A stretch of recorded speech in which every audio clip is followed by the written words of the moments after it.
Dear students, I'm Dr. Nusrat Gul, and today we'll be studying ionic bonding. We'll be discussing general characteristics of ionic bonding and the energy considerations in ionic bonding. Now, let us try and to understand it with the help of an example. तो सबसे पहले हमें ये जानने की जरूरत है, as the name implies, ये जो ionic bond है, it is formed between the ions, right? For example, अगर हम सोडियम क्लोराइड की बात करते हैं तो if you want to just ये सोडियम क्लोराइड हम बनाना चाहते हैं तो सबसे पहले हमें क्या करना पड़ेगा, what do we need basically, we need a sodium ion and we need a chloride ion. Once हमें ये दोनों आयन्स मिल जाते हैं, इन दोनों के बीच इलेक्ट्रोस्टैटिक फोर्स ऑफ अट्रैक्शन आएगा और ये जो इलेक्ट्रोस्टैटिक फोर्स ऑफ अट्रैक्शन हो जाए आएगा, it will hold these ions together and we will get this sodium chloride molecule. तो ये आयन्स कब बनेंगे, कौन सा आयन पॉजिटिव, कौन सा एटम पॉजिटिव आयन बनाएगा और कौन सा एटम नेगेटिव आयन बनेगा, कैटायन कहाँ बनेगा, एनायन कहाँ बनेगा, जो फैक्टर्स रिस्पॉन्सिबल है कैटायन बनाने के लिए हमें क्या करना पड़ेगा और एनायन बनाने के लिए हमें क्या करना पड़ेगा, that's all we are going to discuss in this unit. तो पहले मैं आपको ये एग्जांपल बताऊंगी कि ये जो हमारा सोडियम है, अगर हम इसकी इलेक्ट्रॉनिक कॉन्फ़िगरेशन की बात करते हैं तो हमारी इसकी इलेक्ट्रॉनिक कॉन्फ़िगरेशन है 2 8 and 1 और हमारी क्लोरीन की electronic configuration it is 2 8 and 7. तो बेसिकली हर एक एटम की टेंडेंसी होती है to attain noble gas configuration. अगर सोडियम को नोबल गैस कॉन्फ़िगरेशन अटेन करनी है तो it must lose this electron, और अगर इस क्लोरीन को, अगर क्लोरीन को सोडियम, अगर क्लोरीन को नोबल गैस कॉन्फ़िगरेशन अटेन करनी है तो it has to gain an electron. So what happens, ये जो इलेक्ट्रॉन है जैसा कि आपको दिखाया गया है, ये it is lost by this sodium और क्लोरीन इसको गेन करता है, जिसकी वजह से सोडियम पे पॉजिटिव चार्ज आ जाती है since it has lost an electron, और क्लोरीन पे नेगेटिव चार्ज आ जाती है since it has gain an electron. तो इन दोनों के बीच इलेक्ट्रोस्टैटिक फोर्स ऑफ अट्रैक्शन आता है, उसको हम कहते हैं आयोनिक बॉन्ड, राइट? तो इन दोनों आयन्स के बीच ये आयोनिक बॉन्ड बन जाता है. So let us try and discuss it systematically. इस चीज को हम समझने की कोशिश करेंगे स्टेप बाय स्टेप. ओके, सो सबसे पहले ionic bond, the bond formed by the complete transfer of electrons from one atom to other, leading to the formation of ions linked together by electrostatic force of attraction, is referred to as electrovalent or ionic bond. Number of ions, number of electrons gained or lost is called electrovalency. यानी जब हमें ionic bond बनाना है तो एक atom को electron lose करना है और ये इलेक्ट्रॉन दूसरे दिस एटम ने गेन करना है, जिसके रिजल्ट में we will get ions. These ions are held together by electrostatic force of attraction, और इसी force of attraction को basically bond is nothing but the force of attraction, तो इसको हम electrovalent bond कहते हैं. और जितने इलेक्ट्रॉन्स गेन या लूज हो जाते हैं उनको हम कहते हैं इलेक्ट्रोवैलेंसी. जैसे in this case we saw sodium loses one electron and chlorine gains one electron, तो इन दोनों की इलेक्ट्रोवैलेंसी 1 है. तो स्टेप्स क्या है, steps observe during the formation of ionic bond. तो हम अगेन ये एग्जांपल लेते हैं, इससे हम समझने की कोशिश करेंगे सोडियम क्लोराइड के फॉर्मेशन से. सबसे पहले हमें क्या करना है, we have to form a cation. जैसे मैंने आपको पहले ही समझाया कि सोडियम की जो इलेक्ट्रॉनिक कॉन्फ़िगरेशन है दैट इज 2 8 and 1. देखिए इसकी सोडियम की इलेक्ट्रॉनिक कॉन्फ़िगरेशन 2 8 and 1 है, तो ये कोशिश करेगा नोबल गैस कॉन्फ़िगरेशन अटेन करने की, ऑक्टेट रूल फॉलो करने की. As a result, it will lose this electron, and what we will obtain a sodium ion. And in order to lose the electron, in order to knock out this electron, we have to supply it some amount of energy. और इस amount of energy को हम क्या कहेंगे? We call this amount of energy as ionization energy. That is the energy required to ionize this atom. और एक चीज आपको याद रखनी बहुत जरूरी है, this atom must be an isolated gaseous atom, right? तो इस तरह से जो हमें एनर्जी देनी पड़ रही है, that is 494 kilojoules per mole in this case. ठीक है, तो जितना इलेक्ट्रॉन, जितना एटम रेडिली इलेक्ट्रॉन लूज करेगा, उतना उसकी आयनाइजेशन एनर्जी कम होगी और उतना इजीली हमारा सोडियम आयन बन जाएगा, right? So in order to form a cation, जो हमारी फेवरेबल कंडीशन है, हमारी फेवरेबल कंडीशन है कि we must have to supply little amount of energy, हमें कम एनर्जी सप्लाई करनी होनी चाहिए, तो जो हमारा आयन है ये आराम से बन जाएगा. And this is observe in metals. Metals में आयनाइजेशन एनर्जी कम होती है. For sodium atom to lose electron readily, the ionization energy must be quite low. इसके बाद next step हमें क्या चाहिए? We have to form chloride ion, right? तो ये हमारा ये basically यहाँ पे थोड़ी सी गड़बड़ हुई है. This is basically ये जो just a moment, ये यहाँ नहीं है.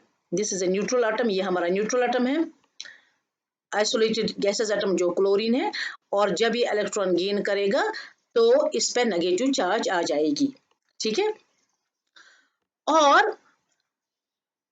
ये जो हमारी नेगेटिव चार्ज है, ये क्यों, why is it ready to gain an electron? In order to follow this octet rule, in order to attain the noble gas configuration. ठीक है, in order to attain the stability, क्योंकि noble gases जो होते हैं वो stable होते हैं. जब इनकी configuration nearest noble gas के बराबर हो जाती है तो they attain stability. और इस process में when they gain an electron, तो यहाँ पे in case of chlorine energy is lost. ठीक है, तो ये जो एनर्जी लूज हुई यहाँ पे, this is called as electron affinity. So जितनी एनर्जी लूज होगी उतना फेवरेबल है इलेक्ट्रॉन का ऐड होना. Meaning thereby those atoms that readily gain an electron, what do? They release energy, और इस एनर्जी को हम कहते हैं इलेक्ट्रॉन एफिनिटी. जितनी ज्यादा एनर्जी रिलीज होगी उतना फेवरेबल है इस एनायन का बनना. So it is observed in case of non-metals. In case of non-metals, what do you observe? This electron affinity is quite high. यानी कि जब ये non-metals electron gain करते हैं, they release a significant amount of energy. For chlorine atoms to gain electron, the electron affinity of chlorine atom must be quite high. तो ये हमारा, और उसके बाद हमारे पास सोडियम आयन भी बन गया, क्लोराइड आयन भी बनाया. Now this sodium ion and chlorine, this chloride ion, they will form sodium chloride. This is in gases state, chloride is also in gases state. तो ये जो हमारा बन गया, this is our sodium chloride. और इस वक्त again energy will be released. तो इस एनर्जी को हम क्या कहते हैं? इस एनर्जी को हम कहते हैं लैट्स एनर्जी. ठीक है ना, लैट्स एनर्जी क्या हो जाएगी? लैट्स एनर्जी हो जाएगी इन तीनों का sum, ionization energy plus electron affinity plus जो इलेक्ट्रोस्टैटिक फोर्स ऑफ अट्रैक्शन के बीच है, उस अट्रैक्शन से जो एनर्जी ये होगी, रिलीज होगी, वो कूलम एनर्जी. आयनाइजेशन एनर्जी हमें पता है, we have to supply, so it is positive. Electron affinity जो है हमारी, वो negative because released. This coulomb energy, ये यहाँ पे भी एनर्जी रिलीज हो जाती है, so again it will be negative. तो इस हिसाब से हमारे पास जो एनर्जी आती है, दैट इज 444 किलोजूल्स, और वो है negative. Negative means energy is released in this case. But ये जो है, ये हमारा एक्सपेरिमेंटल वैल्यू है, प्रेडिक्टेड वैल्यू है according to our ionic model. लेकिन बेसिकली ये क्या देखा गया है, ये इसकी एक्चुअल वैल्यू 411 है.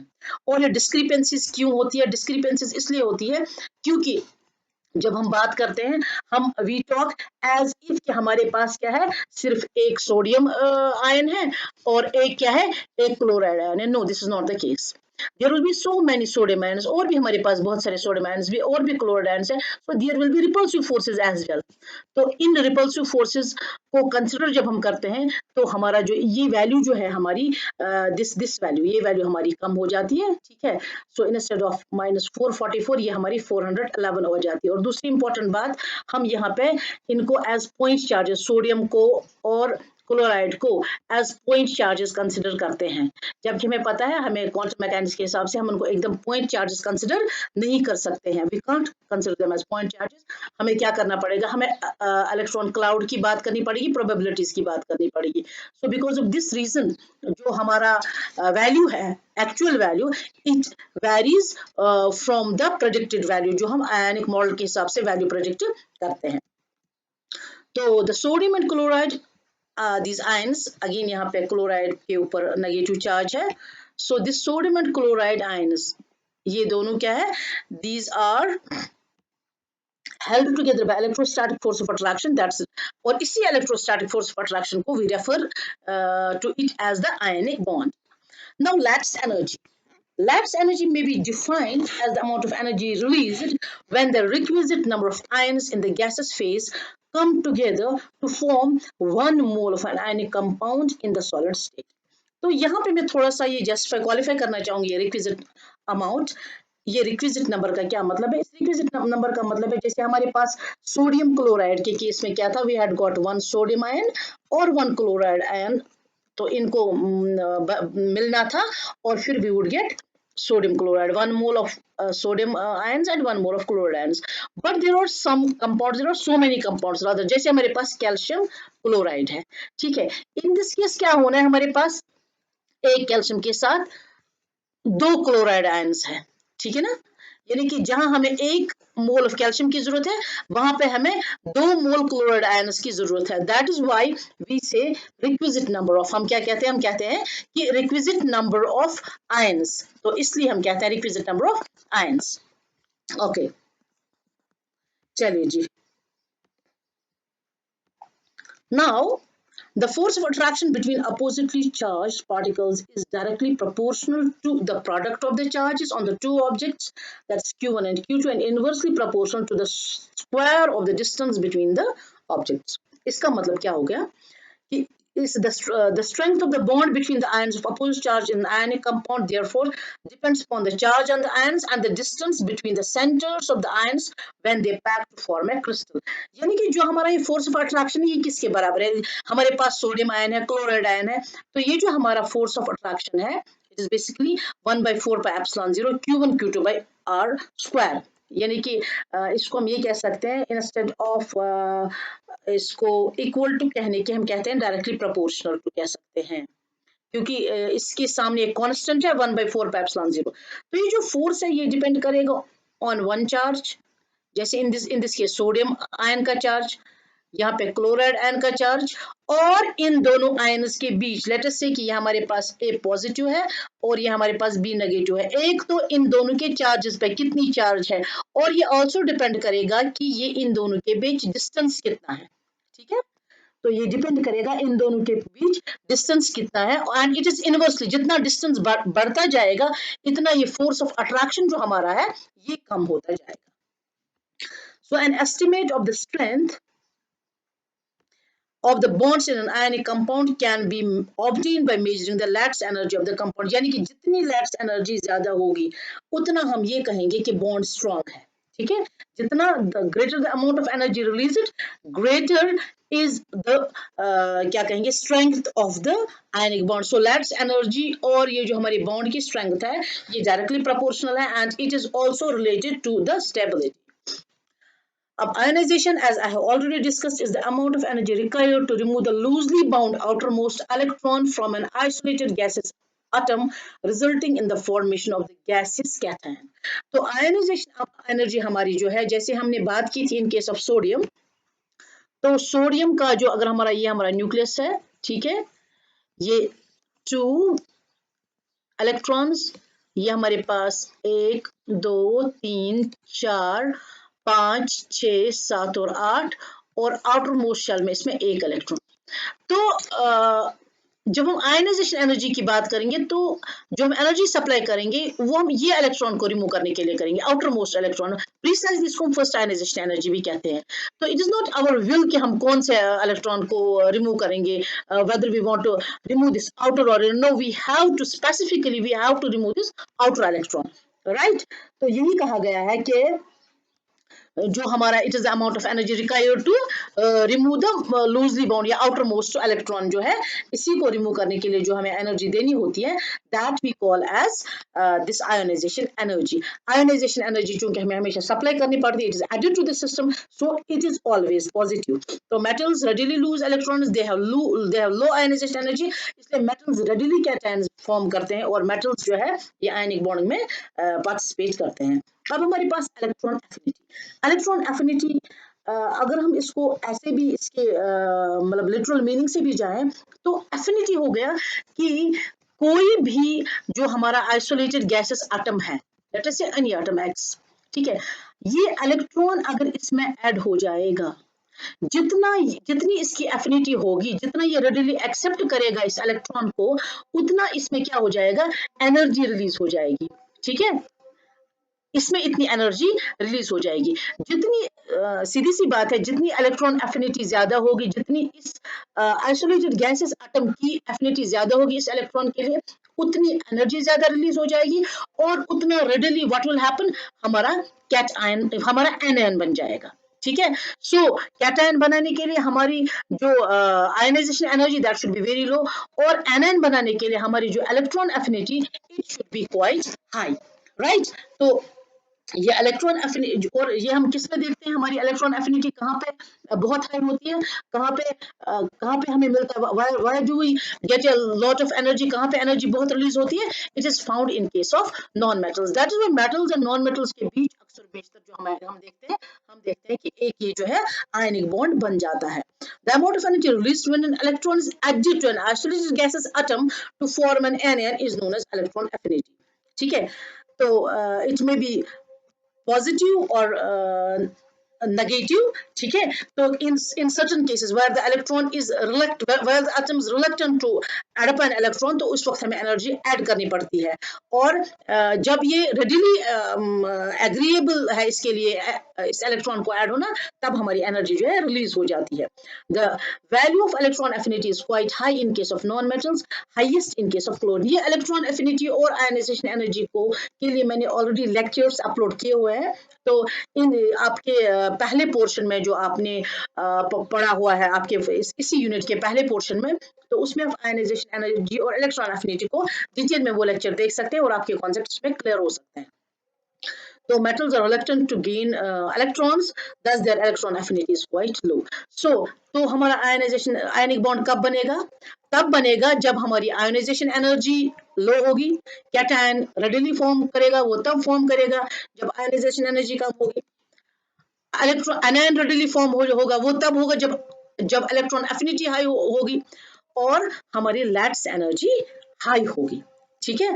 तो जो हमारी लैट्स एनर्जी और इलेक्ट्रॉन एफिनिटी, चूंकि ये दोनों एनर्जीज रिलीज हो जाती हैं, लैट्स एनर्जी भी रिलीज एनर्जी होती है, इलेक्ट्रॉन एफिनिटी भी रिलीज एनर्जी होती है, ये ज्यादा होनी चाहिए कंपेयर टू जितनी हमें एनर्जी सप्लाई करनी है, जितनी हमें आयोनाइजेशन एनर्जी देनी है, उसके मुकाबले में हमारी लैट्स एनर्जी और इलेक्ट्रॉन एफिनिटी जो है, इनका सम टोटल ज्यादा होना चाहिए compare to the energy supplied. So there must be a net release of energy from the system that will lead to the stability of the system. जैसे अगर हम यहाँ पे let us say again sodium chloride की बात करते हैं, तो जब हम सोडियम से सोडियम आयन बनाते हैं, तो हमारी जो आयनाइजेशन एनर्जी होगी, हमें एनर्जी सप्लाई करनी पड़ेगी। क्लोरीन से जब हमें क्लोराइड मिलता है तो इलेक्ट्रॉन एफिनिटी हमें रिलीज हो जाएगी इसमें एनर्जी, और इसी तरह से जब ये सोडियम पॉजिटिव और क्लोराइड नेगेटिव, जब ये दोनों एक जगह आकर के इनके बीच इलेक्ट्रोस्टैटिक फोर्स ऑफ अट्रैक्शन, यहाँ पे भी एनर्जी रिलीज होती है। तो ये इन दोनों एनर्जीज का सम ज्यादा होना चाहिए कंपेयर टू जो हमें एनर्जी देनी पड़ी, ताकि जो सोडियम क्लोराइड बनाने में there is a net loss of energy that will lead to the stability of this system, right. I hope it is clear. Okay, चलिए जी, now let us try okay, let's energy will depend upon the charge of ions.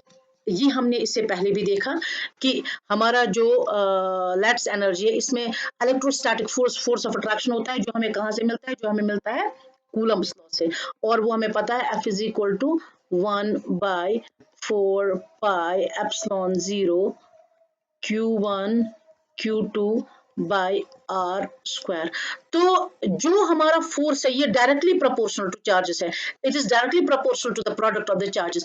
यानी कि जितना Q1 और Q2 जितना ये ज्यादा होगा, जितना Q1 एंड Q2 का प्रोडक्ट ज्यादा होगा, उतना हमारी जो कोलम्बिक फोर्स ऑफ अट्रैक्शन वो ज्यादा होगा, उतनी हमारी लैट्स एनर्जी होगी वो ज्यादा होगी। तो चलिए इस पे हम देखेंगे अपनी we will test our knowledge. तो correct order of lattice energy is MgO है, MgF2 है, NaF है। तो ये आप चारों ऑप्शंस देख लीजिए। तो हमें इसमें क्या करना है, ठीक है ना, क्योंकि हमारा जो ये आयंस है, इन आयंस में हमें देखना है कि मैक्सिमम जो चार्ज है वो किस में है। इसका आप देख लीजिए, मैग्नीशियम का +2 है, ठीक। मैग्नीशियम की जो चार्ज है, मैग्नीशियम की चार्ज +2 है, ऑक्सीजन की चार्ज -2 है, और इसके अलावा हमारे पास यहाँ पे फ्लोरीन है, फ्लोरीन की -1 है, और सोडियम है हमारे पास, सोडियम की भी +1 है, ठीक है। तो अगर हम मैग्नीशियम ऑक्साइड देख लेते हैं, तो मैग्नीशियम ऑक्साइड की जो चार्जेस का प्रोडक्ट ये 4 है। मैग्नीशियम फ्लोराइड में, मैग्नीशियम और फ्लोराइड इसमें 2 है, इन दोनों का प्रोडक्ट 2 है, इन दोनों का 4 है, इन दोनों का प्रोडक्ट 2 है, और इसके बाद हमारे पास क्या है, सोडियम फ्लोराइड, इनका 1 है। तो हम देख रहे हैं कि मैक्सिमम इसमें जो है, मैक्सिमम चार्ज का product we get in case of magnesium oxide. So जाहिर बात है, क्योंकि ये डायरेक्टली प्रोपोर्शनल है to the product of the charges, so in this case जो हमारा मैक्सिमम है, आई मीन प्रोडक्ट, वो मैग्नीशियम ऑक्साइड में है, followed by magnesium fluoride, followed by sodium fluoride. तो ये जो हमारा है, this will be the correct option. इसमें मैग्नीशियम फ्लोराइड की हाईएस्ट होगी lattice energy, followed by magnesium fluoride and followed by sodium fluoride. चलिए जी, so since Lat's energy varies directly with the force of attraction between the charges, it will decrease as the size of the atoms increases and as R will increase in that case। यानी कि again अगर हम just एक slide पीछे चलते हैं, ये देख लीजिए कि ये जो हमारा फोर्स है, इट इज इनवर्सली प्रोपोर्शनल। ये हमारा फोर्स जो है, it is inversely proportional to R square, distance between the two ions. तो जितना जितना आयंस जो है, तो जितना आयंस हमारे, जितना इनके बीच जितना डिस्टेंस इंक्रीज हो जाएगी, वो डिस्टेंस कब इंक्रीज होगी, सबसे पहले तो जो हमारी ये coulombic force of attraction, lattice energy हमारी inversely proportional to r square है। जितना रेडियस बढ़ता जाएगा, जैसे इन दोनों के बीच, लेट अस से ये दिस इज द डिस्टेंस। अब अगर ये अब देख लीजिए, this is one atom, this is another atom for example, ये हम देख लेते हैं, देख लीजिए जितना साइज बढ़ जाएगा उतना हमारा जो है ये डिस्टेंस r बढ़ जाएगा, और जितना डिस्टेंस r बढ़ जाएगा ये हमारा फोर्स जो है डिक्रीज हो जाएगा। तो again there will be one more question. तो हमारा क्वेश्चन क्या है, लेट्स एनर्जी का अगेन हमें ऑर्डर देखना है। तो हम देखेंगे कि ये जिन आयंस के बीच डिस्टेंस सबसे कम होगा, जिनके बीच डिस्टेंस सबसे कम होगा, उनका फोर्स सबसे ज्यादा होगा, because force and distance are inversely related, ठीक है। तो इन दिस केस हमारे पास क्लोराइड आयन तो सेम ही है, लिथियम, सोडियम, पोटेशियम, रेबिडियम। अगर ये आप गौर से देखेंगे तो ये हमारे अल्कली मेटल्स हैं, और अगर आप ये अगेन गौर करेंगे तो they are like this, lithium, sodium, potassium, rubidium, ये लाइक दिस, ये ग्रुप है, और इनकी पोजीशन इस तरह से है, डाउन द ग्रुप है। And we know down the group what happens to our size increases, right. हमारा साइज इंक्रीज हो रहा है, और जब ये साइज इंक्रीज होगा as we move this along this series, तो इसका क्या मतलब है, साइज बढ़ता चला जाएगा, फोर्स कम होता जाएगा। तो डेफिनेटली ये जो हमारा लिथियम है इसमें लीस्ट होगा, क्योंकि इसका साइज लीस्ट है, ठीक है ना। तो जब बाकी ऑप्शंस को देखेंगे, नो रेबिडियम, इसके बाद अगेन रेबिडियम, तो हमारा ये वाला ऑप्शन जो है, पहला ऑप्शन जो हमारा है, this will be the correct option. इसमें लेट्स एनर्जी हाईएस्ट होगी बिकॉज इसमें लिथियम का साइज सबसे कम है और जो हमारा इन दोनों का इंट्रायनिक डिस्टेंस है इन दिस केस सबसे कम है, फॉलोड बाय दिस, उसके बाद ये और उसके बाद ये, और इसी हिसाब से हमारा जो इसमें I mean force of attraction जो है, कोलम्बिक फोर्स ऑफ अट्रैक्शन जो है, वो इसी हिसाब से डिक्रीज होता जाएगा। सो लेट्स एनर्जी जो है, it will B highest electrostatic force of attraction इसमें होगा और इसी में highest let's energy, followed by this and then potassium chloride and then rubidium chloride. I hope it is clear. हमें आगे भी पढ़ना है इंशाल्लाह इसमें about this Lats energy और बाकी कैरेक्टर्स को हमें इससे रिलेट करना है. I hope this lecture is clear. So see you in the next lecture, and if you like this lecture please like, share and subscribe जरूर करें. Thank you so much.